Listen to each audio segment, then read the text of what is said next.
بادشاہ بے اولاد تھا۔ جب اس کی موت کا وقت نزدیک آیا تو اس نے وصیت کی کہ میری موت کے دوسرے دن جو شخص سب سے پہلے شہر میں داخل ہو میری جگہ اسے بادشاہ بنا دیا جائے۔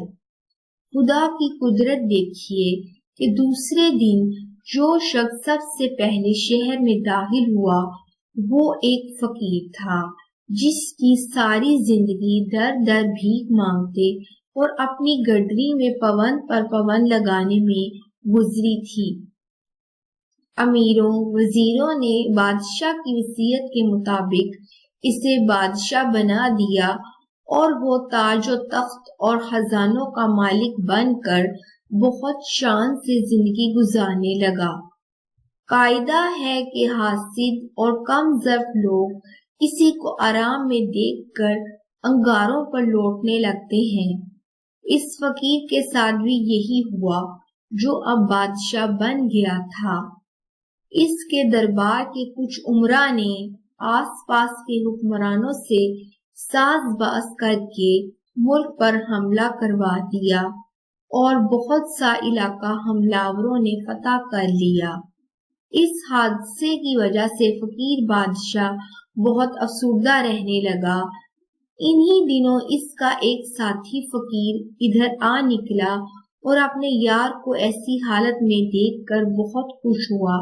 اس نے اسے مبارکباد دی کہ خدا نے تیرا مقدر سنوارا اور فرش خاک سے اٹھا کر تخت افلاک پر بٹھا دیا۔ فقیر کی یہ بات بالکل درست تھی۔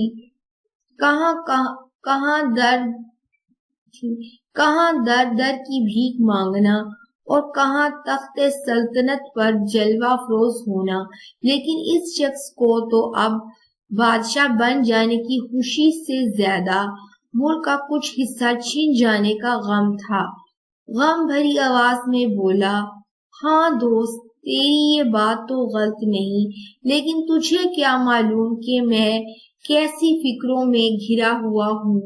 تجھے تو صرف اپنی 2 روٹیوں کی فکر ہوگی، لیکن مجھے ساری رعایا کی فکر ہے۔ حضرت سعدی رحمت اللہ علیہ نے اس حکایت میں یہ سچائی بیان فرمائی ہے کہ دنیا کا بڑے سے بڑا اعزاز پا کر بھی انسان کو سچا اطمینان حاصل نہیں ہوتا۔ دنیا کی خواہش کرنے والے مسلسل کرب میں مبتلا رہتے ہیں۔ اگر کوئی شخص اس بات کی خواہش رکھتا ہے کہ اسے سچی راحت اور حقیقی اطمینان نصیب ہو تو اسے چاہیے کہ دنیا کی ہوس ترک کر کے قناعت اختیار کرے۔